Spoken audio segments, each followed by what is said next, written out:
Hello everyone, I hope you are all doing well.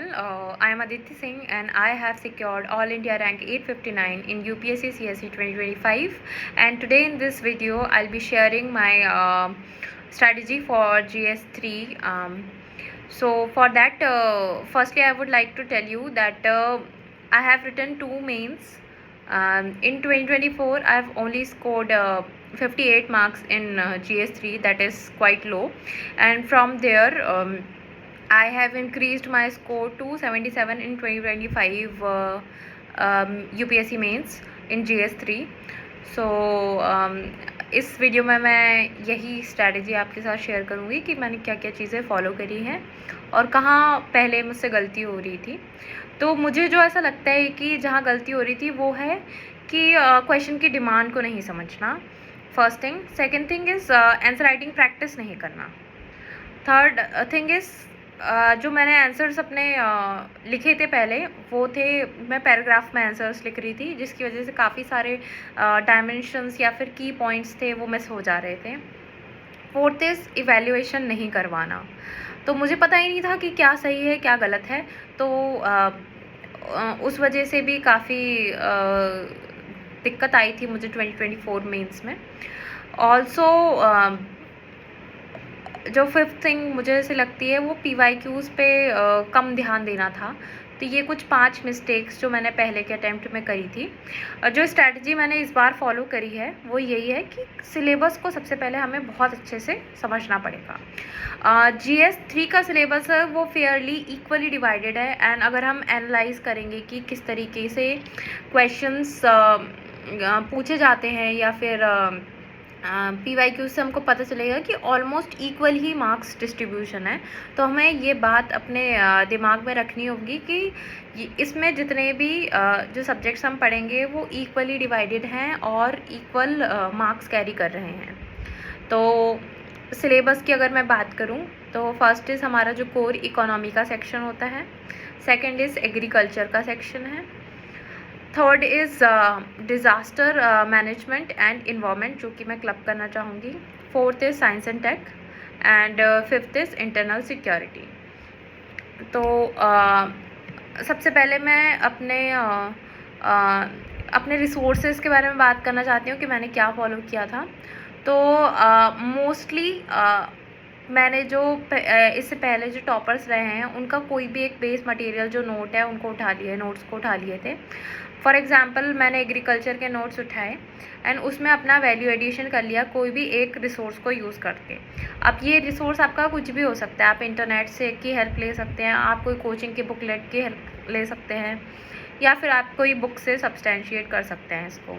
बस given कि वो आपका ज़्यादा टाइम ना ले, क्वेश्चन और UPSC जो पूछ रहा है उसके डिमांड के रेलेवेंट हो, जितना एफर्ट्स आप डाल रहे हैं उतना आपको रिटर्न मिले।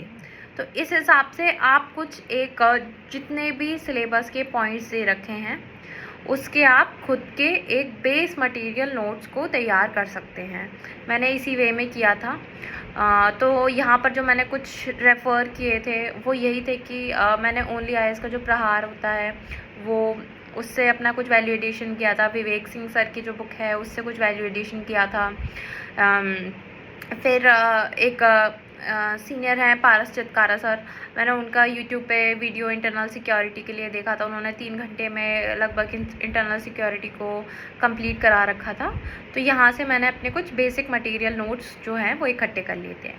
जो सेकंड लेयर इस प्रिपरेशन की जो मेरी रही है वो यही है कि मैंने PYQs पे इस बार बहुत ध्यान दिया था। तो PYQs किस तरीके के पूछे जा रहे हैं, क्या डायमेंशन पूछा जा रहा है, क्वेश्चंस की क्या डिमांड है, उसमें कुछ अगर हिडन टॉपिक अगर पूछा जा रहा है, कैसे सॉल्यूशंस होने चाहिए। तो ये सारी चीज़ें मैंने एनालाइज करी इस बार।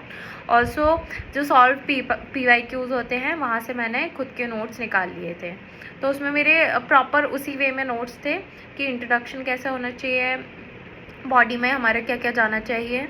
ऑल्सो अगर कोई डेटा फैक्ट एग्जाम्पल कुछ बेस्ट केस स्टडी अगर मुझे मिल रही थी तो वो मैंने अलग से नोट कर ली थी। साथ ही मैं PYQs के लिए जो कहीं पे भी मुझे कोई कीवर्ड मिला तो वो मैंने उसके लिए अपने अलग से एक लिस्ट बना ली थी इन सभी सब्जेक्ट्स की। थर्ड थिंग इज़ कि जो environment and science and tech वाला पार्ट है, इसमें मोस्टली करंट अफेयर्स से क्वेश्चन पूछे जाते हैं, तो उसके लिए मैंने मेंस 365 को रेफ़र किया था।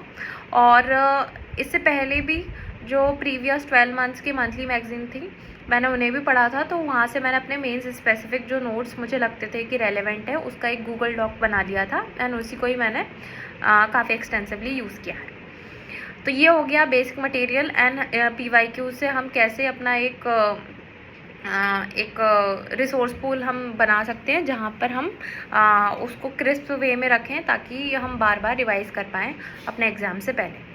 नेक्स्ट थिंग जो बहुत ज़्यादा इम्पॉर्टेंट है वो है आंसर राइटिंग कैसे करनी है, और इसके लिए बेस्ट जो रिसोर्स मुझे लगता है वो टॉपर्स कॉपी है।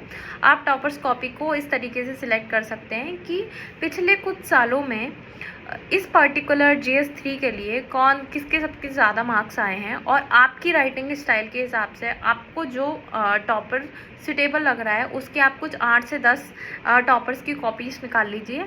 आप उनको बैठ के ढंग से एनालाइज़ कीजिए कि राइटिंग स्टाइल क्या है, अगर पर्टिकुलर सब्जेक्ट है उसमें वो किस तरीके की एक्स्ट्रा वैल्यू एडिशन कर रहे हैं, इंट्रोडक्शन कैसे लिखा जा रहा है, कंक्लूजन कैसे लिखा जा रहा है, आंसर राइटिंग स्टाइल में कितने पॉइंट्स लिख सकते हैं आप, 10 मार्कर 15 मार्कर में क्या वेरिएशन ला सकते हैं, ये सारी चीज़ें जो सीख सकते हैं आप वो टॉपर्स कॉपी से सीख सकते हैं।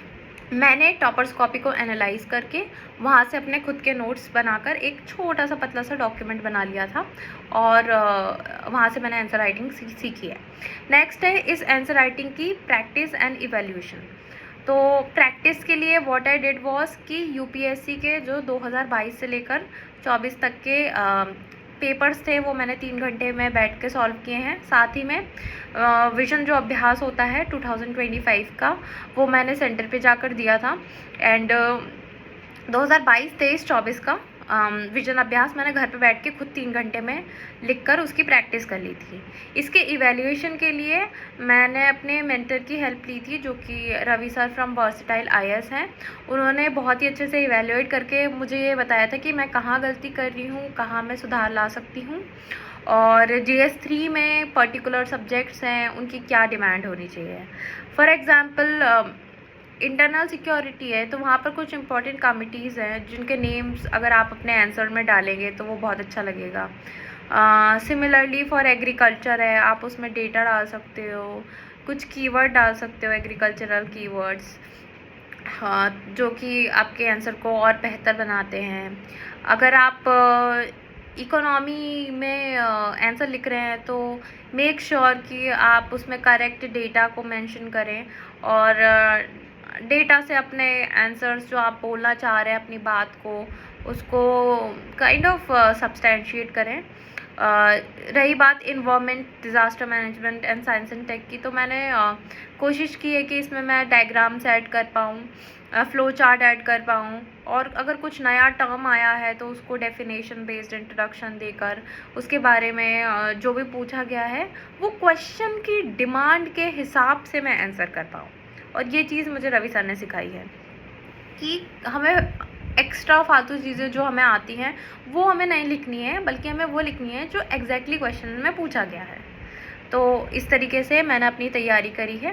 लास्ट में आप जब प्रीलिम्स और मेंस के बीच का टाइम होता है, बहुत सारे बुकलेट्स ऐसे अवेलेबल होते हैं जहाँ पर डेटा या फिर एग्जांपल की एक पूरी फाइल आपके पास अवेलेबल हो सकती है। आप जब भी आंसर राइटिंग करने बैठे उन डेटा फैक्ट्स या फिर एग्जांपल्स को अपने आंसर में डालने की कोशिश करें।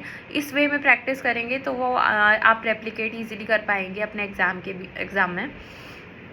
तो ये कुछ बातें हैं जो आप ध्यान में रख सकते हैं। फर्स्ट चीज़ is basic material, syllabus, basic material, PYQs, toppers copy, answer writing practice, evaluation and some miscellaneous additions जो कि बाद में आप अपने आंसर्स में ऐड कर सकते हैं। तो आई थिंक यही मेरी ओवरऑल स्ट्रैटेजी रही है GS3 के लिए।